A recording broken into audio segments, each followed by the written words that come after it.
Hello and welcome to TargetNet. This is Richa and I'm your educator for UGC NET.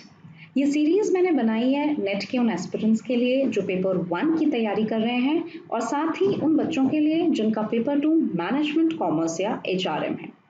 इस series में मैंने weekly basis पे हर unit को cover करने की कोशिश की है जिससे कि जो लर्नर्स मुझे रेगुलरली फॉलो करेंगे वो हर वीक यूजीसी नेट का एक जो वॉल्यूम है या एक यूनिट है उसे कंप्लीट कर पाएंगे।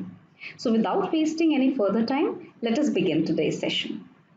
तो आज जिस टॉपिक पे हम बात करने वाले हैं वो है एक बड़ा ही रिसेंट जो बज़वर्ड बना हुआ है आजकल, ग्रीन एचआरएम या ग्रीन रिवोल्यूशन जो है, उसमें ग्रीन एचआरएम का क्या रोल है, क्या मतलब होता है, उसमें किस तरह की प्रैक्टिसेस फॉलो होती हैं, ये आपकी जो थर्ड यूनिट है ओडी और आईएचआरएम की उसका एक इम्पॉर्टेंट पॉइंट है।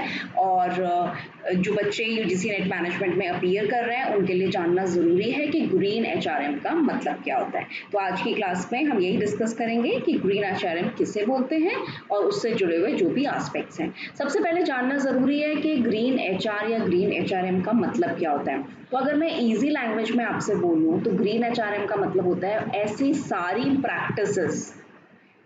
सारी प्रैक्टिसेस फॉलो करना एचआर से रिलेटेड। जैसे कि आप जानते हैं कि नॉर्मल बेसिक एचआरएम के फंक्शंस क्या होते हैं, एम्प्लॉयज़ का रिक्रूटमेंट हो गया, उनका सिलेक्शन हो गया, उनकी ट्रेनिंग एंड डेवलपमेंटल एक्टिविटीज़ हो गई, परफॉर्मेंस अप्रेजल हो गया, कॉम्पनसेशन के प्रोग्राम्स हो गए, एम्प्लॉय रिलेशन के प्रोग्राम्स हो गए। तो जितने भी एचआर से रिलेटेड एस्पेक्ट्स हैं, जितनी भी एचआर की प्रैक्टिसेस हैं, उसमें ग्रीन एस्पेक्ट को इन्वॉल्व करना। ग्रीन का मतलब हो गया ऐसी चीज़ों को इन्वॉल्व करना जो कि सस्टेनेबिलिटी की बात करती हैं। किसकी? सस्टेनेबिलिटी की बात करती हैं, सस्टेनेबल डेवलपमेंट की बात करती हैं, इकोलॉजिकल बैलेंस की बात करती हैं, कंजर्वेशन ऑफ नेचुरल रिसोर्सेज की बात करती हैं, वेस्टेज कम करने की बात करती हैं, ऐसे ज़्यादा से ज़्यादा प्रोग्राम्स को लेकर अवेयर कराने की बात करती हैं जो एनवायरनमेंट से जुड़े हुए हैं। इन चीज़ों को इनकॉर्पोरेट करना एचआरएम की प्रैक्टिसेस में ग्रीन एचआरएम होता है। अगर आपको सस्टेनेबल डेवलपमेंट का मतलब नहीं पता है तो इसका मतलब वही होता है कि अपनी प्रेजेंट नीड्स को इस तरह मीटअप करें आप कि जो फ्यूचर नीड्स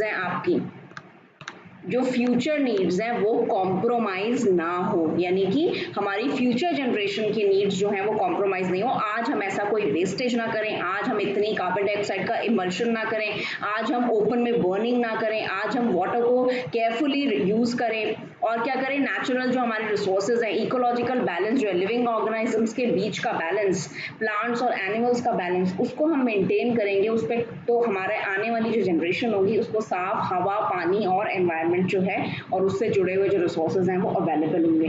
तो उन प्रैक्टिसेस को एचआरएम में, कॉर्पोरेट सिनेरियो में एचआरएम में इंक्लूड करना, ज़्यादा से ज़्यादा एम्प्लॉयज़ को इस तरह के प्रोग्राम से अवेयर कराना, उन्हें ट्रेन करना और ऑलरेडी ऐसे प्रोग्राम में जो अवेयर है उन लोगों को अपॉइंट करना जो है वो इस ग्रीन एचआरएम का ब्रॉडली मतलब होता है। यही मैंने इस डेफिनेशंस में लिखा हुआ है कि जो भी कॉर्पोरेट एनवायरमेंटल एजेंडा है, यानी कि सारे ही कॉर्पोरेट्स, जितने भी ऑर्गेनाइजेशंस या कंपनीज या इंडस्ट्रीज हैं, जो उनका अपना एजेंडा है एनवायरनमेंट के, आप बोल सकते हैं उनकी जो सोशल रिस्पॉन्सिबिलिटी है और क्या है उनकी एनवायरनमेंट को लेकर उनकी रिस्पॉन्सिबिलिटी है, उससे जुड़े हुए जितने भी प्रोग्राम्स उन्होंने बनाए उसमें भाग लेना, उसको इनकॉर्पोरेट करना जो है वो है green HRM.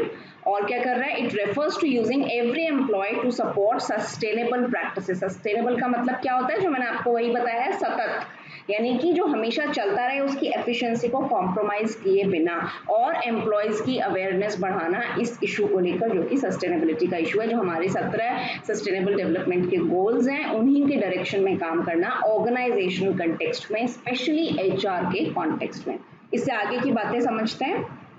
Y to go green, हमें ये ग्रो ग्रीन होने की क्या ज़रूरत है। तो गो ग्रीन होने की हमें वही सारी ज़रूरत है जो जनरली हम एनवायरनमेंट से जुड़े हुए जितने भी प्रैक्टिसेस होती हैं उनमें हम बात करते हैं कि एक तो हेल्दी वर्क एनवायरनमेंट प्रमोट करना, जिसमें कि पोल्यूशन ना हो, जिसमें कि प्लास्टिक का यूज़ ना हो, जिसमें कि नेचुरल चीज़ों का यूज़ हो। तो क्या होगा, आपके जो एम्प्लॉयज़ होंगे वो हेल्दी रहेंगे और हेल्दी एम्प्लॉय एफिशिएंटली काम करेंगे, लेस कॉस्ट, काम में पैसों की कमी। अब जैसे कि कितनी सारी चीज़ें हैं जो फिजिकली जाकर होती थी, अगर वही ऑनलाइन होने लग जाए तो क्या होगा? आप अपना टाइम वेस्ट करने से बचा रहे हैं, आप और कम्यूट करने में जो आपके पैसे लग रहे हैं उसको आप बचा रहे हैं। ऐसी बहुत सारी चीज़ों के थ्रू आप पैसे जो हैं, कॉस्ट जो लग रही है चीज़ों के ऊपर, वो रिड्यूस कर सकते हैं अगर आप ग्रीन बनने के प्रोग्राम को सपोर्ट करते हैं।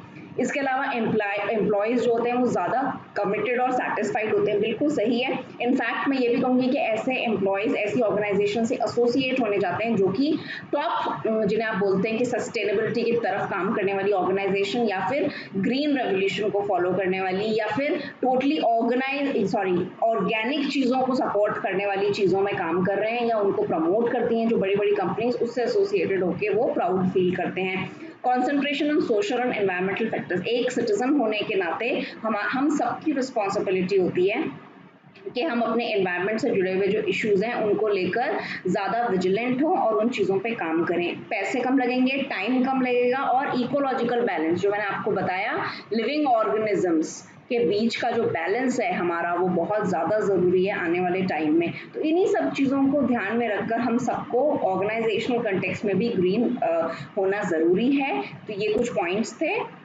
अब एक इम्पॉर्टेंट पर्सपेक्टिव ये है कि ऐसी कौन सी पॉपुलर कंपनीज हैं जिन्होंने की ग्रीन एचआरएम की प्रैक्टिसेस को फॉलो किया है। तो आप देखिए जितने भी ये पॉपुलर नेम्स हैं, Infosys, Google, ONGC, HCL, Wipro, Hewlett Packard, ITC, इन सब ने अपने अपने लेवल पे बहुत सारे ऐसे काम किए हैं और लगातार कर रहे हैं जो ग्रीन प्रैक्टिसेस को फॉलो कर रहे हैं, जैसे कि बाइसिकल से ऑफिस आना, इसके अलावा ऑफिस में ऑर्गेनिक गार्डन्स बनाना, ऑफिस के अंदर आपने देखा होगा पूरी पूरी वॉल्स पे आजकल प्लास्टिक या और चीज़ों को यूज़ करने की बजाय नेचुरल ग्रीन प्लांट्स को, जो ऑक्सीजन के सोर्स हैं, उनको लगाया जाता है, जो इम्यूनिटी स्ट्रॉन्ग करने के लिए होते हैं, जो माहौल में हैप्पीनेस लाने के लिए होते हैं। तो इस तरह की प्रैक्टिसेस हो गई। इसके अलावा और आप आने वाली स्लाइड्स में देखेंगे, कार पूलिंग कर रहे हो, अगर आप एक ही जगह से आ रहे हो और 4 लोग आ रहे हैं, तो अगर आपने कार पूल किया है तो आप ना केवल पेट्रोल और इसके बर्निंग से बच रहे हो, बल्कि आप फ्यूल कंजर्व कर रहे हो, आप एनवायरनमेंट में ऐसी गैसेस एमिट जो होती हैं उनमें आप रिडक्शन कर रहे हो, आप सीएफसीज का यूज अगर लेस कर रहे हो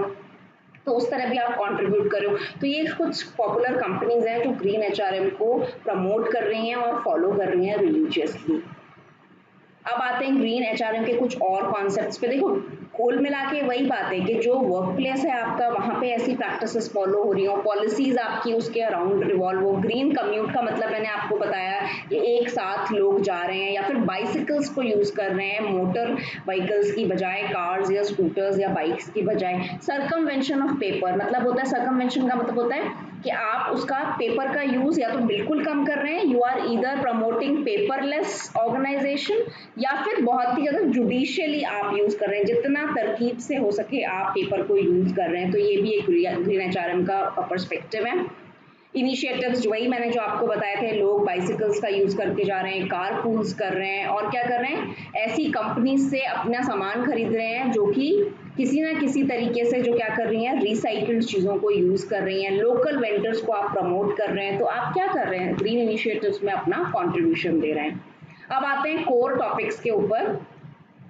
ये उसका इंट्रोडक्शन है कि ग्रीन एचआरएम एचआर की प्रैक्टिसेस में हम कैसे फॉलो कर रहे हैं। तो देखिए यहाँ पे मैंने आपको लिखा है कि जितने भी एचआरएम के टास्क होते हैं, रिक्रूटिंग, हायरिंग, ट्रेनिंग, डेवलपमेंट, इन सब में ही क्या है, उन ऑब्जेक्टिव्स को यूज करना है हमें ग्रीन एचआरएम के। और जितनी भी पॉलिसीज और प्रैक्टिसेस हैं वो सारी किसके अराउंड जो है वो फॉर्म की जाए, इन्वायरमेंट के अराउंड फॉर्म की जाए, कि किस तरह आप सोशली और इन्वायरमेंटली कॉन्ट्रीब्यूट कर रहे हैं। अब आप कैसे करेंगे वो सब चीजें, ये देखिए, जैसे रिक्रूटिंग का जो जनरल फंक्शन होता है, सॉरी, उसकी बजाय आप ऐसे लोगों को रिक्रूट कीजिए जिनका नेचुरल इंक्लिनेशन हो, क्या हो, नेचुरल इंक्लिनेशन हो किसकी तरफ, एनवायरनमेंट से जुड़े हुए चीजों की तरफ, वो अवेयर हो, उन्हें ऑलरेडी नॉलेज हो, और वो क्या हो, तैयार भी हो इस तरह की चीजों को करने के लिए। तो अगर आप ऐसे वर्कफोर्स को रिक्रूट करेंगे तो आप रिक्रूटिंग के फंक्शन में, एचआर का जो रिक्रूटिंग का फंक्शन है उसमें जो है वो ग्रीन प्रैक्टिसेस को फॉलो कर रहे हैं। इसके अलावा जितने भी इंटरव्यूज या सेशंस आप कहीं और जाकर लेते थे, आप अपने ही वर्क प्लेस पे, अपनी डेस्क पे ऑनलाइन अगर ले रहे हैं तो आप बहुत सारी चीजों को सेव कर रहे हैं। इस तरह भी आप रिक्रूटमेंट में क्या कर रहे हो, एक तरह से ग्रीन प्रैक्टिसेस को फॉलो कर रहे हो। और क्या करना होता है, the recruits are also enthusiastic and to some extent passionate about working for an environment friendly green company. Environment friendly company और ऑर्गेनिक चीज़ों को प्रमोट करने वाली जो कंपनीज होती हैं उनमें काम करके लोग खुश फील करते हैं, अच्छा महसूस करते हैं। उसी तरह से परफॉर्मेंस मैनेजमेंट, अब आप उसके परफॉर्मेंस मैनेजमेंट का जो कोर फंक्शन है वो भी आप ग्रीन प्रैक्टिसेस को फॉलो करके, जितने लोगों ने ऐसे ज़्यादा से ज़्यादा प्रोजेक्ट्स में काम किया, किसी तरह की रिसाइकलिंग किसी तरह की आप कह सकते हो किसी किन्हीं चीज़ों को सेव किया, किसी भी नेचुरल रिसोर्स को कंजर्व किया, कंजर्वेशन का कोई प्लान बनाया, ऐसे प्रोजेक्ट्स की तरफ काम किया, ऐसी डिस्कवरीज की, तो आपने उनको क्या किया, एक्स्ट्रा उनको इस तरह से आपने उनके परफॉर्मेंस अप्रेजल में वो चीज़ें आपने उनकी डाली, उनकी नॉर्मल टेक्निकल एक्सपर्टीज के साथ साथ। तो जो जॉब का डिस्क्रिप्शन होता है एम्प्लॉय का, अगर वो ये मेंशन करे कि आपको अपने नॉर्मल काम के साथ साथ इन ग्रीन टास्क को भी जो है वो अचीव करना है, इन गोल्स को भी अचीव करना है, तो वो जो परफॉर्मेंस मैनेजमेंट होगा उस क्राइटेरिया को ध्यान में रखकर वो ग्रीन परफॉर्मेंस मैनेजमेंट होगा। Green training and development, very important point, अपने एम्प्लॉयज़ को टाइम टू टाइम ऐसी चीज़ों की ट्रेनिंग देना, डेवलपमेंटल प्रोग्राम्स कराना, ऐसी एक्टिविटीज सेमिनार्स का पार्ट बनाना जिसमें कि एनवायरनमेंट से जुड़े हुए इश्यूज़ के बारे में अवेयरनेस हो, ऐसे प्रोग्राम्स हो जिनमें कि वेस्टेज को रिड्यूस करना, एनर्जी को कंजर्व करना और क्या करना, एनवायरमेंटल प्रॉब्लम सॉल्विंग की तरफ सोचना, तो उन्हें ऐसी चीज़ों को लेकर एजुकेट कराना। Green T&D activities make employees aware of different aspects and values of environment management. See, not everyone is aware about the conservation of natural resources, environment के बारे में किस तरह की चीज़ें यूज़ करनी है, हर किसी को उसके बारे में नहीं पता होता। बट अगर आप अपने रेगुलर HRM फंक्शन जो आपका ट्रेनिंग एंड डेवलपमेंट का है उसमें एनवायरनमेंट से जुड़ी हुई चीज़ों के ऊपर भी ट्रेन करें, तो क्या होगा, आपकी जो वर्कफोर्स होगी वो ऑलरेडी उस माइंड सेट में कन्वर्ट हो जाएगी, जिससे कि बाय डिफॉल्ट जिसे आप कहते हैं ऑटोमेटिकली इन चीज़ों को फॉलो करने की आदत होगी और उससे हम अल्टीमेटली अपना सस्टेनेबल डेवलपमेंट का जो गोल है उसको अचीव कर पाएंगे कॉर्पोरेट लेवल पे, ऑर्गेनाइजेशनल कंटेक्स्ट में। फाइनली देखते हैं green compensation plan, another important issue. ऐसे ग्रीन रिवॉर्ड्स दिए जाएं, इस तरह की चीज़ें, उनको क्रेडिट पॉइंट्स दिए जाएं, फ्री बाइसिकल्स दी जाएं, ऐसी चीज़ों में एंगेज किया जाए, तो उससे क्या होगा, उसको आप एक तरह से बेनिफिट दे रहे हैं, कॉम्पनसेशन का तरह से उसको काम कर रहे हैं, उसको उसकी चीज़ों के लिए अवार्ड दे रहे हैं, रिकॉग्नाइज कर रहे हैं। स्पेशल प्रोजेक्ट्स पे आप इस तरह की नेचुरल जो प्रोजेक्ट्स हैं उनके बारे में अगर वो एम्प्लॉय जो है वो इंटरेस्टेड है और उसने अपने काम के साथ उन चीज़ों के बारे में भी काम किया, तो आप उसे एक्स्ट्रा अटेंशन दे रहे हैं, एक्स्ट्रा बोनस दे रहे हैं, तो इस तरह की चीज़ें क्या आएंगी, वो ग्रीन कॉम्पनसेशन का पार्ट बनेंगी और अल्टीमेटली उससे आप कॉर्पोरेट जो आपका एनवायरनमेंट गोल है उसको अचीव कर सकते हैं। ये मैंने कुछ GHRM प्रैक्टिसेस आपके लिए दिखाई हैं। देखो, इन्फोसिस का गार्डनिंग प्रोजेक्ट हो गया, हर जगह आप देख रहे हैं ऑर्गेनिक कल्चर है, इसके अलावा ऑडिट्स भी ऐसे हो रही है, ट्रेनिंग उन्हें ऐसी चीज़ों के बारे में दी जा रही हैं। तो ये सब चीज़ें जो है वो बहुत ही कॉमनली अब हमारे अवेयरनेस का लेवल बढ़ने के साथ साथ ऑर्गेनाइजेशन के कंटेक्स्ट में भी फॉलो हो रही हैं और यही मतलब है GHRM का, जिसे कि आप ग्रीन HRM बोलते हैं। तो ये कुछ बातें थी ग्रीन HRM को लेकर। एक बार इसको दोबारा देखिएगा, इन पॉइंट्स को दोबारा देखिएगा, तो आई एम श्योर आपका ये टॉपिक इसके साथ कवर हो जाएगा।